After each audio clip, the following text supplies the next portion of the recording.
glove. That's a bit surprising. Philadelphia versus New York. Gabe Rosado versus Daniel Jacobs. Nice way to digest your Thanksgiving dinner. We're hoping for excitement here at the Hard Rock Resort and Casino, Hollywood, Florida. Todd Grisham, Sergio Moore, and Chris Mannix ringside.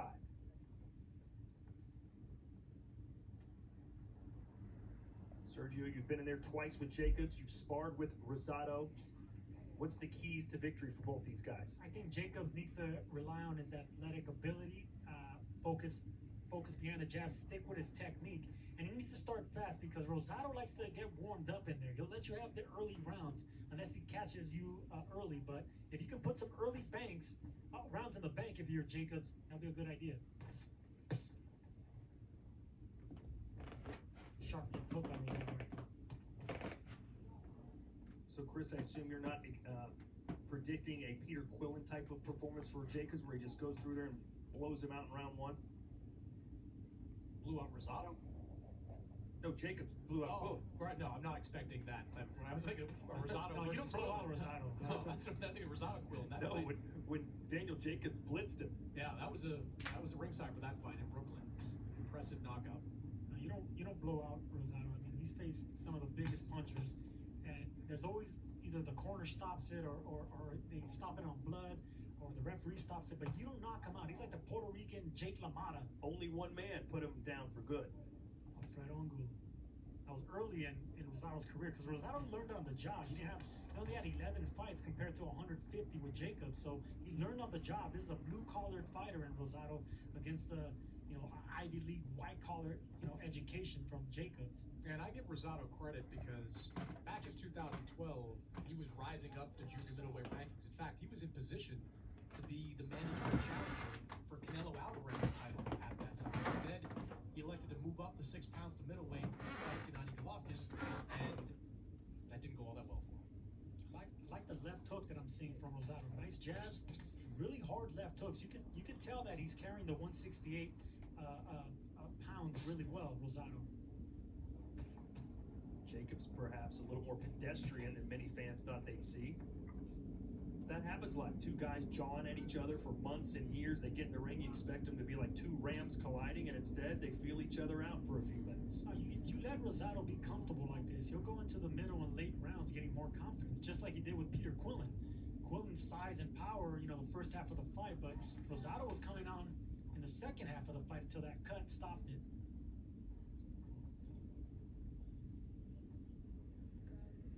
That's Rosado's style, he's a tough guy. We know he's a blood and guts warrior, but he has skill in there. He's a blue-collared guy, but he definitely has a fighter's IQ. A blue-collared guy with blue hair. And he may have won that opening round. Jacobs didn't seem to do much.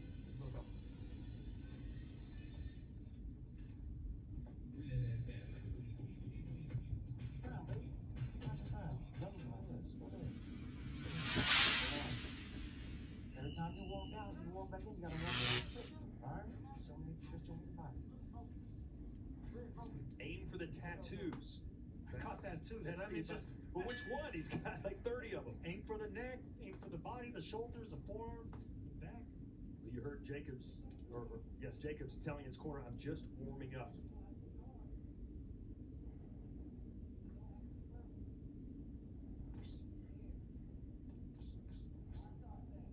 So Jacobs will not get first round knockout number 15. In fact, the last first round KO he had was against Peter Quillen back in December of 2015.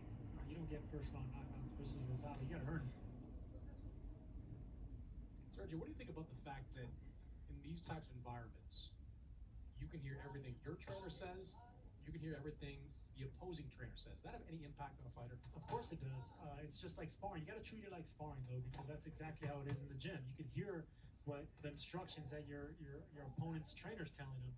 And usually when they do that, you don't do it because you know your opponent heard it. So it can be good and bad.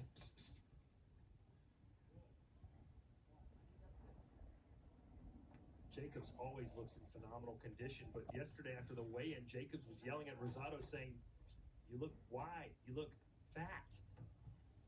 And Rosado said, are you out of your mind? Look at me. Rosado's always been a huge junior middleweight. He's been a big middleweight, and he fills out nicely even at super middleweight. I mean, they both look the same size. But of course, the power is with Jacobs. Rosado's not a power puncher. He's just a big fighter. Still waiting for Jacobs to open up. There's a left counter. Left hook from Jacobs. 30 KOs in his 36 wins. You know, not looking at the record, both these fighters have a lot of similarities. Jacobs is 33, Rosado is 34. Both of them have been professionals, 13, 14. They both have 39 fights. Same inactivity. They fought on the same card almost a year ago.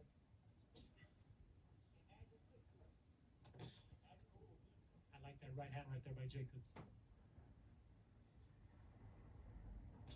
He's investing in that right hand down there just to get something up top.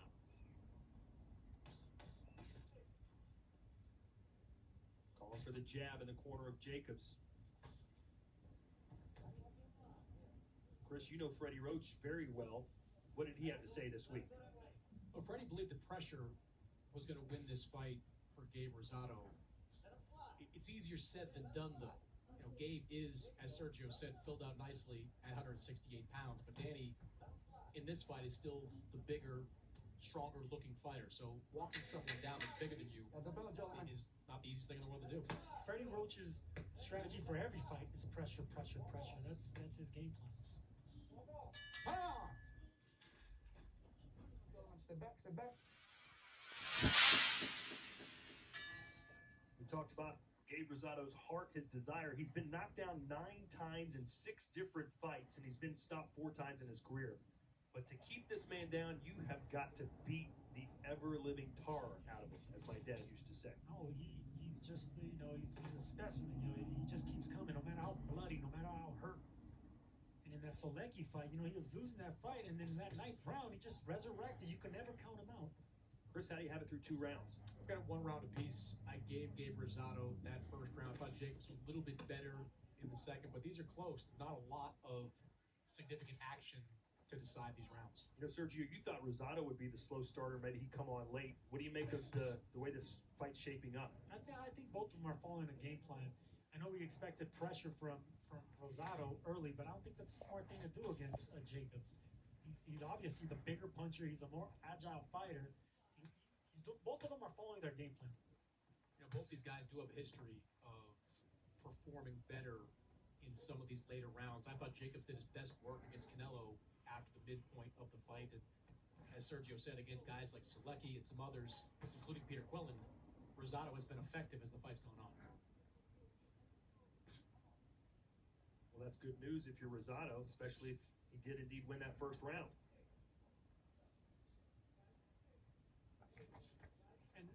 Remember you asked me, Todd, how do I see this fight going on earlier today? I said, well, the thing that Rosado does well, he has a lot of experience. He knows how to slow down a fight, kind of like Bernard Hopkins. And you see a little bit, you know, flashes of Bernard right there with Rosado. You know, they're both Philly fighters. Rosado trained under him, so he tries to learn that. You know, it's all about time management when it comes to a style like Hopkins and what Rosado's trying to do. Hopkins a little bit better defensively than Rosado.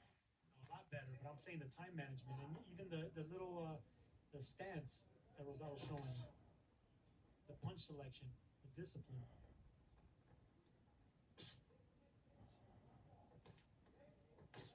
And Nice jab there by Rosado. Jacob's looking for something big right now. He's letting Rosado get comfortable. Obviously, they've got some sort of code language. They keep yelling "rock star."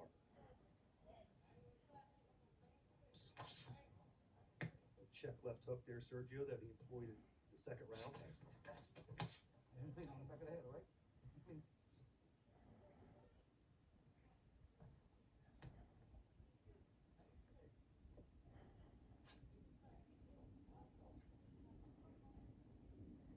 They've already said Rockstar a couple times. That's probably code for something they want Rosado to do.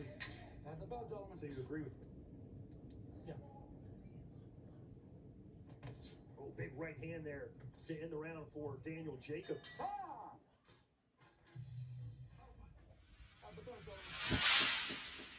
Sergio, you fought Daniel Jacobs twice. What was the game plan? What weaknesses did you see in Jacobs that you thought you could exploit? Well, I want him to get aggressive. I wanted to take him into the later rounds. Obviously, that didn't happen, especially in the first fight. But I knew that he had a trouble with his win. You know, he was so accustomed to knocking everyone out. So I wanted to get Jacobs into the later rounds. Rosado wants to do the exact same thing because that's kind of his game plan here. He wants to get his respect, but not overreact with the toughness. Rosado does. He doesn't want to get into the bloody war just yet.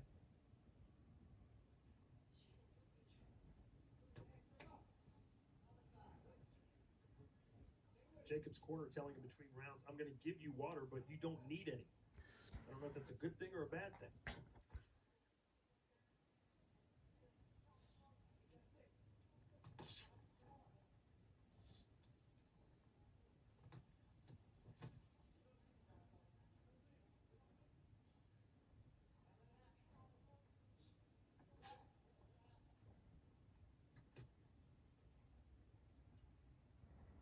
Someone yell relax. I think they're too relaxed.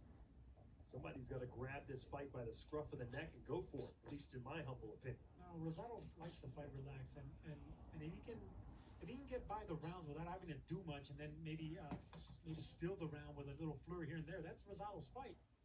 So he wants to calm down. He wants this fight to be as quiet as possible. Left hook there for Jacobs.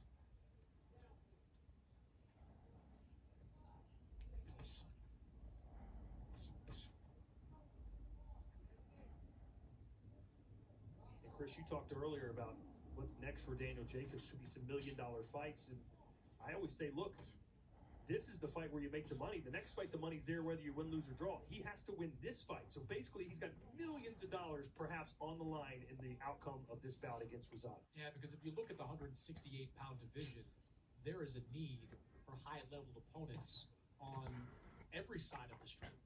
If you're with Matchroom, you look at Billy Joe Saunders, and is that a fight can be made for Daniel Jacobs? Over on the PBC side, you've got Caleb Plant that's looking for a big fight. You've got David Benavidez playing to fight at 168 again. So there are fighters out there looking for high-level opponents, and Daniel Jacobs is among the best of them. And he's got a name. Sometimes that matters more than anything. Like these body shots right there by Jacobs. He's trying to put the pressure on a little bit more, Danny Jacobs is. You want to walk back, Rosado.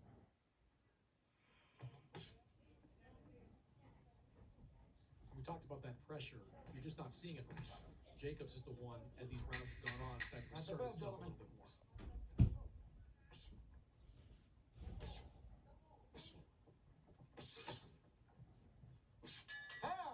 Better round by Jacobs. They're concentrating on the body. First time I ever heard a jab. Candy stick. Very happy holiday. I'm sure he was talking about a jab. Yeah, he was talking about that candy cane. Hey, Chris, there's a lot of people watching right now that heard the build-up, heard all the trash talk, and they're like, what's going on here? I thought these guys were just going to be going crazy. They were going to go ham on each other. So far, this has been like a sparring contest. Well, look, if you follow just the trash talk, you might expect that, but people that know these two fighters, this was always a possibility that the fight would go like this. And Jacobs is not the type that gets in there and just trades away with you recklessly.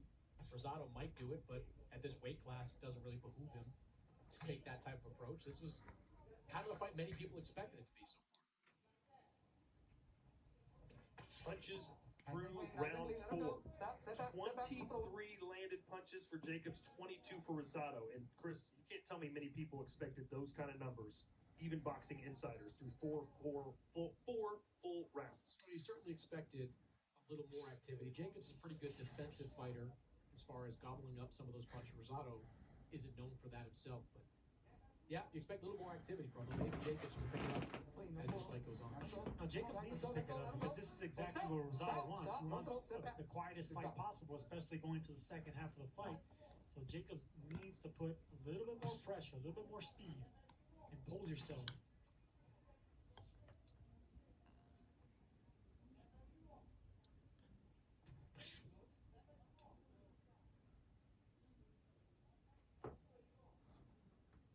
Despite what Jacobs says, I don't think anyone would be watching this fight right now thinking Rosado doesn't belong in there with Jacobs. Jacobs saying there's levels to this game, and I am at a much higher level than Gabe Rosado. You know, it's difficult to describe a blue-collar fighter that started late like Rosado. You know he's tough. You know he's a tough opponent, but is he a fringe contender? Is he, some fighters call him a tough veteran or a gatekeeper or a journeyman. But right here, he's really holding his own like a fighter that knows what he's doing. He's following the game plan. IQ's there. He's fighting smart. There's experience by Rosado right now, quieting down this fight. You guys are being awfully kind. Well, it's because Jacob's being awfully quiet right now. He's giving Rosado some confidence. He's letting him fight. Jacobs is fighting. Rosado's fighting his fight, and Jacobs letting him. Why? Because they both have respect. Right now, Rosado's really sharp. You think Jacobs respects Rosado? Oh, absolutely. So far, yeah. Rosado looks sharp. Look at Rosado taunting a little bit, winding up the right hand. Rosado looks sharp. I'm telling you. That hook of Jacobs. Here's how you have it scored through 5 rounds. I've got 3 rounds to 2 in favor of Daniel Jacobs. I think Rosado has had some moments, but he had a strong 5th round. But he's going to have to be more active to take this fight from Daniel Jacobs. I think Jacobs is getting more and more comfortable as the fight goes on. Is far more likely to land those big shots. Neither fighter has landed double-digit punches in any round. Did you hear me? You guys hear that? I heard that. I feel like I'm the only one that's critical of what we're seeing here tonight. I think you're going to be critical of anyone up until this point.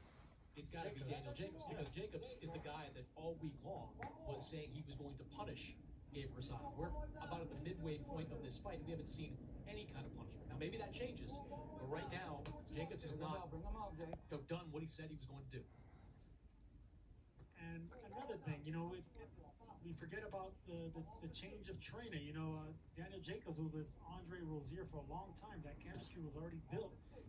So he's learning a new chemistry with Farid Samad right here. So 2 fights in, that could be another issue there. Which fighter would you rather be right now, Sergio, going forward? I would like to be Rosado. Really? I like the way he's reacting right now. It's not all offense. He's minding his defense. He's checking. He's already halfway in. He didn't have to expend so much energy. With a fighter as many miles in the tank like Rosado, you want to push the fight. You want to get him to get a little bit desperate, to feel like he has to turn this into a war. But you got to push the fight towards him. Make him use his legs.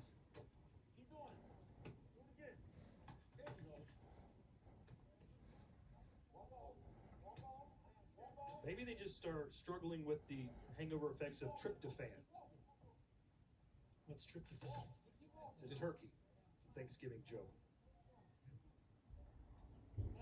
By the way, Sergio tonight is wearing his Lucky Taco socks. That's not a joke. 30 seconds to go here in round 6, waiting for something big to happen, or maybe even not so big, just something on the bigger side, someone to land a big shot. If it's going to be big, it's going to come from Daniel Jacobs. I mean, he could change this fight around with 1 clean shot. He just hasn't let go of that shot. Well, you liked Jacobs early in this fight, and then Rosado maybe coming on late. But right now, Rosado's hanging with Jacobs early. What's going to happen in the second half of this fight? Yeah, well, Jacobs going to have to wake up, be a little bit more offensive.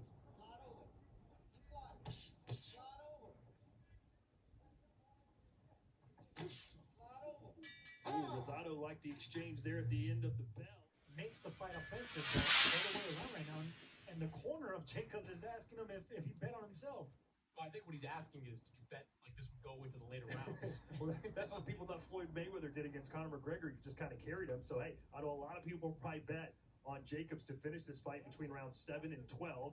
And you're saying, hey, it's time to step up, Jacobs.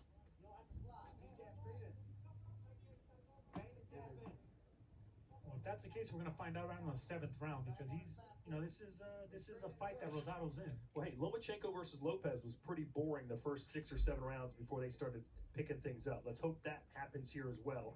We are live at the Hard Rock Resort Casino in Hollywood, Florida. Todd Grisham, Sergio Mora, Chris Mannix ringside. Chris, how do you have it through 6 full rounds? I've got a 4 rounds to 2 in favor of Daniel Jacobs, but these rounds, Todd, are very close. The inactivity is defining it. Neither one of these guys is landing punches in a high volume. They've both had the occasional solid connect.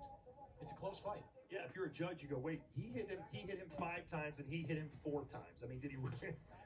It's hard to determine who's winning these rounds when they're both pretty pedestrian in their aggressiveness. The reason I shade it more towards Jacobs is that I think he's a better defensive fighter, and those shots that Gabe is throwing, a lot of them are being eaten by the gloves, whereas Jacobs, his shots are a little bit cleaner. Jacobs has the luxury of power, so this could change with one big shot. We know that Rosado is not the most defensive fighter, but he's fighting really sharp right now. I think the question, though, Sergio, becomes, does style matter in a fight like this? Do you have to not just win, but win spectacularly to put yourself in a position? We kind of had this discussion a couple of weeks ago with Devin Haney, where he won a lopsided decision, but was widely criticized for it because he didn't do to Yuriorkis Gamboa what other fighters have done to him. Style always matters, except for your wardrobe, of course. Maybe these guys got the wrong set of rules. They got the Tyson versus Roy Jones rules that you can't cut a guy and you can't knock him down. So Rockstar and a candy cane. There you go, see? I heard the candy cane. But right now we need seasoned beatings on Jacobs first. Sounds like something you'd order at Club 54 back in the day. Yeah, quiet fight is a good fight for Gabriel Rosado. Right now, Jacobs needs to start making some noise. Yeah. I think Rosado would take any kind of win he could possibly get in this fight, be it decision, anything. As for Jacobs, you think he'd want to be a little sharper, a little more impressive. A lot of eyeballs on this fight for him. Some potential opponents down line are probably judging what he's bringing to the table here.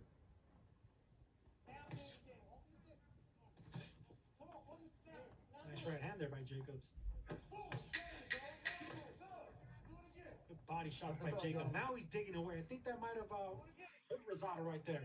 Left hook to the body. He landed body shots, 10 for Rosado.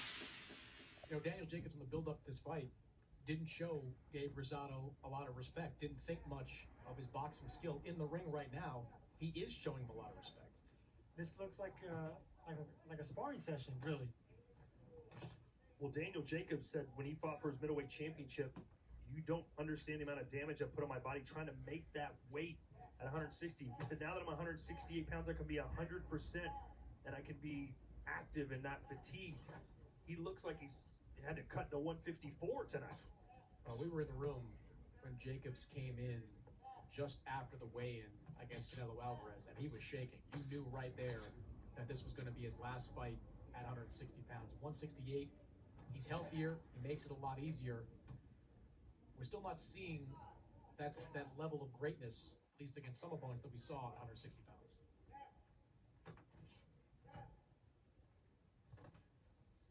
Punches through round 7. Landed 42 each. That is through 7 full rounds. Let me do my math here. 7, 14, 21, 28, 35, 40. That is 6 landed punches per round. And here's where you get into the question of what do judges like to see. You see the activity rate for Rosado. Nearly 100 more punches thrown. Now, a lot of them haven't been landing, but we saw in that, a couple of fights ago where activity can matter to some judges. If you're a busier fighter, you might impress them more. This reminds you a little bit of your fight against Sergio Mora taking on Shane Mosley. Does this remind you of that fight a little bit?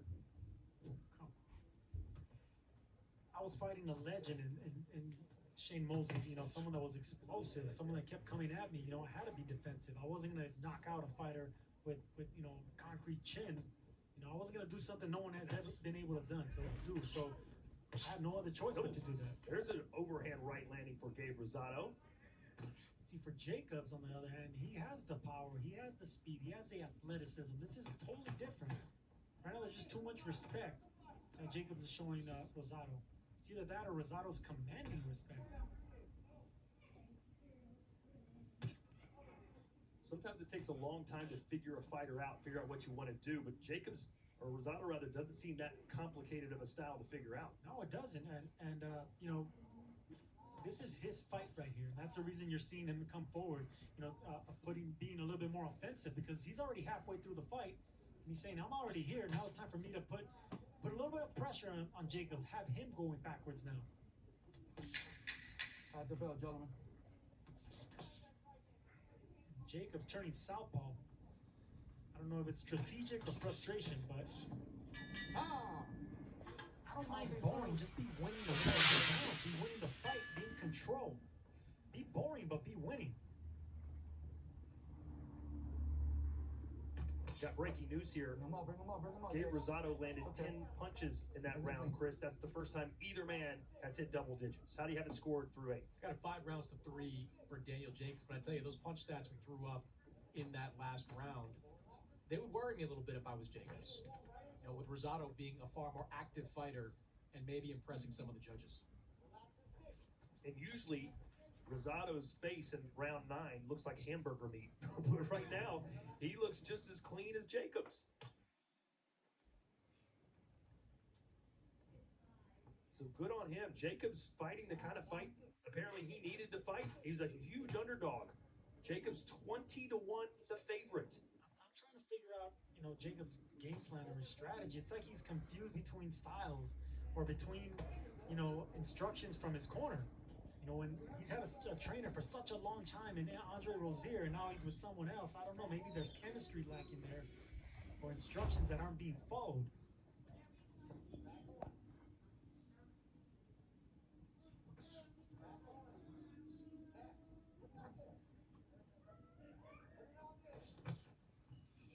Watch it. Nice and clean, gentlemen. Let's go.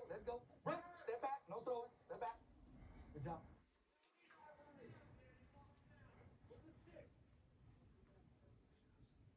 Remember when Chris Algieri fought Manny Pacquiao and they kept saying, no, we're going to let you out of your cage in a minute. We're going to let you out of your cage. Maybe they're just keeping Rosado or keeping Jacobs in his cage. They're going to let him go run riot here in the 10th round. That's what I'm hoping for.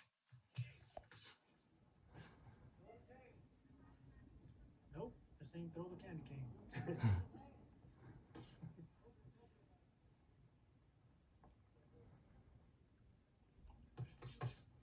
There's a nice combination finished off by a right hand for Gabriel Rosado. Rosado looked sharp right there. Those were counter shots. It was a left and right hook, and he ended it with a nice right hand. I mean, these are sharp shots. And Rosado usually finishes strong in the championship rounds. We saw what he did against Selecki in that fight. Dropped him twice. Well, as we get into these championship rounds, Rosado's confidence is only going to grow. I mean, he's not banged up, he's not in his face all cut up like he has in previous fights. He's going to feel good about himself. He'll be active. And just to reiterate what you said before the fight started, what's on the line? If Jacobs loses this fight, he literally could lose millions of dollars. I think he would, because the options like Billy Joe Saunders and Caleb Plant and David Benavidez and maybe a Golovkin rematch wouldn't be there.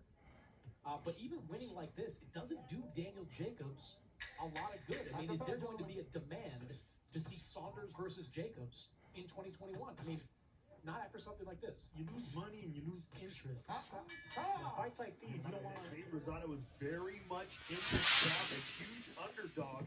This would probably be, correct me if I'm wrong, Chris Mannix, the biggest win of Gabe Rosado's career. Oh, it would be the first time in his career at 160 or now 168 pounds where he's won a significant fight. Gabe Rosado has fought some of the best in and around his weight class. He just never won those big fights. This would easily be the biggest win of his career. And who would think that King Gabe Rosado would win a chess match? I mean, this is a chess match right here between two, solid fighters, boxer punchers in this one. But you can't underestimate the fact that he's not cut in this fight. He has been cut in virtually every single one of his significant fights dating back to the fight against Golovkin. Not having to deal with cuts has to be a huge confidence boost as he enters these rounds. Or eyes swollen shut. And you mentioned Billy Joe Saunders a few minutes ago, Chris. In his last fight, he looked very poor as well, but then came on strong and ended up getting a late KO. Do you feel like Jacobs needs to do something like that? I don't think he's in that position just yet. I think he's still winning the fight, albeit very closely. I thought Saunders was losing that fight and needed that knockout. So Jacobs isn't quite there yet. But even though he's winning, say he might be winning now, Jacobs, there's no urgency to want to look good or spectacular, as you said. There's no urgency. There's nothing there for Jacobs. He's content. But you think he should be content? Chris, I'd be interested to see what the punches landed look like. You said that he shouldn't be that nervous yet, but last checked, Rosado had landed just as many, if not more, punches than Jacobs. Well, I think you're always nervous. It's just, I don't think you're at that point where you have to think, I've got to get a knockout to win. Saunders was at that point. I've just been told Jacobs has landed 59 punches, Rosado 60. Let him go. Let's go. Break. Step back. Break. Step back. Good job. We thought that might be the punches landed after, like, what, round 3? Instead, we're in round 10. I guess less is more for Gabe Rosado. Oh, absolutely. And we talked about another Philly fighter in Bernard Hopkins. This was a Bernard Hopkins type fight. You know, he would want these quiet fights. He doesn't want the younger fighter or the stronger fighter to fight his fight. He wants you to fight his fight. You know, speaking of Saunders, Demetrius Andrade texted during this fight and said he wants everyone to know that he wants Billy Joe Saunders in his next fight. I told him I will not advocate for any fight involving Demetrius Andrade if it's not Jamal Charlo. I'm sure it's the only fight I will advocate. Dan Rayfield appreciates you saying that. How much you get paid every time you say that, man? Hey, you know, if Rosado does win this fight, what does his future look like? Could he get into another bigger type of fight, makes the big money? At the bell, gentlemen. Rosado's always going to get a fight. If he can get past, even in a close loss here, he's still going to get another big fight. Because we know what he can do. Yeah, and you know, I've seen this before with watching Jacob before, and his old trainer, Andre Rozier, he'll tell him the right things, and he would encourage him in the corner, and he'll snap him out of it. It seems right now Jacobs is just not snapping out of it.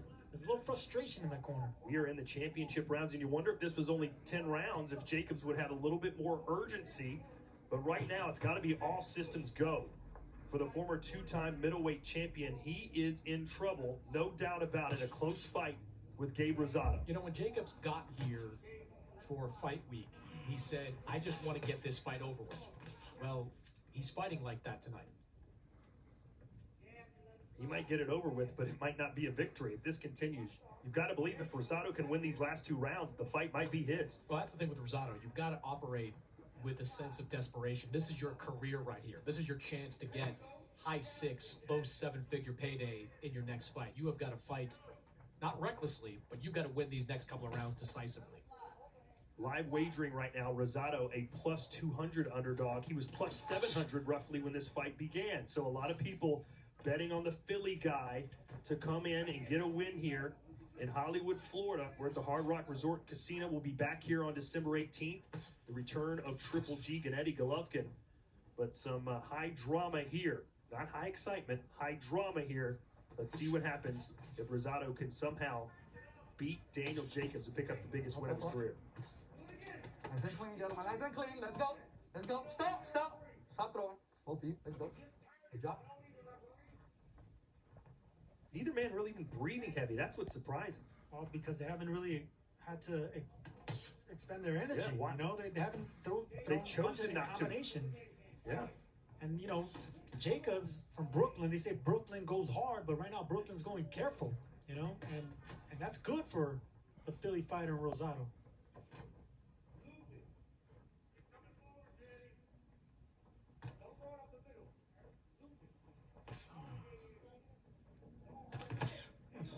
Both of them missed big right hands right there. Nice to see him throwing them at least.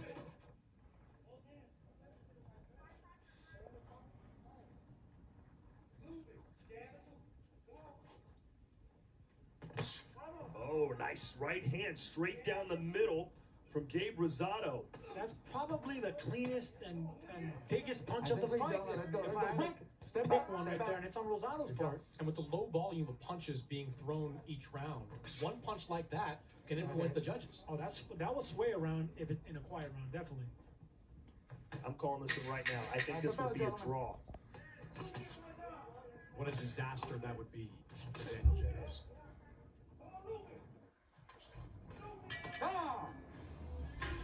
That's it. Animation.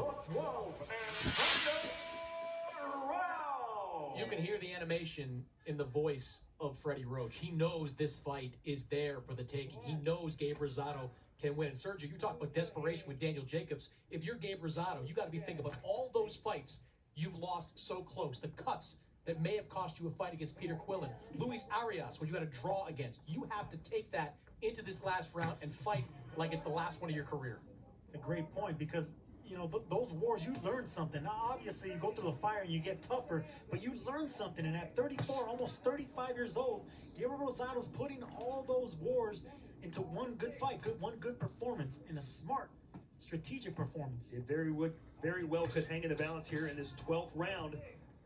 It has been a very close contest. How did you have this score going into the 12th, Chris? I've got 6-5 in favor of Daniel Jacobs, but to say there have been close rounds would be an understatement. Several of these rounds have been razor thin, not a lot of action in many of them, so these judges could be seeing a lot of different things tonight.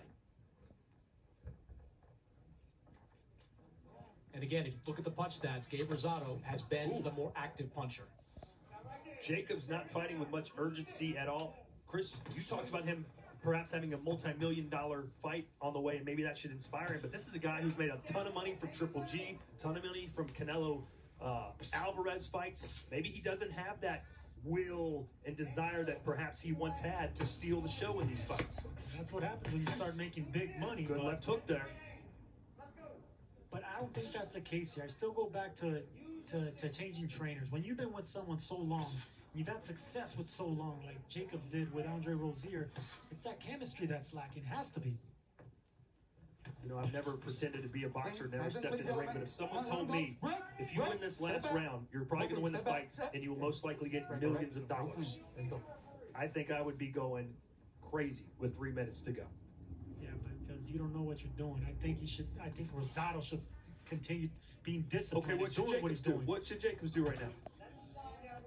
Jacobs, obviously, is not going to change anymore. He already gave you 11 rounds. He had 11 rounds, almost half an hour of fighting to do something big, and now you want him to do it and condense that into 3 minutes? It'll be stupidity for him to do that right now. He had his chance. Watch, I saw it. Stop. You know, You go, watch it. a 12-round fight is like a, I know you don't play chess, but it's like the beginning, the opening, the middle game. There's no middle game here for Jacobs. Now you want him to go straight into the end game? It doesn't work that way in boxing. I've seen a lot of 12th round knockouts when a guy looks like he's down and out or not having a good night. All it takes is one punch. That's the selling point in boxing. One punch can change everything, but tonight, not enough punches from either guy to change much of anything, but somebody's got to win in it, and it may very well be Gabe Rosado. Jacobs a 20-1 favorite. Rosado puts his fist to the air and